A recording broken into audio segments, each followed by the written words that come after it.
गोर लगै छी। हम चमचम मैथिली गीत में अहाँ समस्त मिथिलावासी के स्वागत करै छी।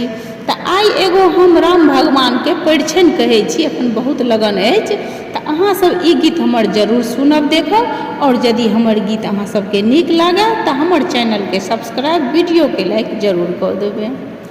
चलू सखी ले मिले जनक के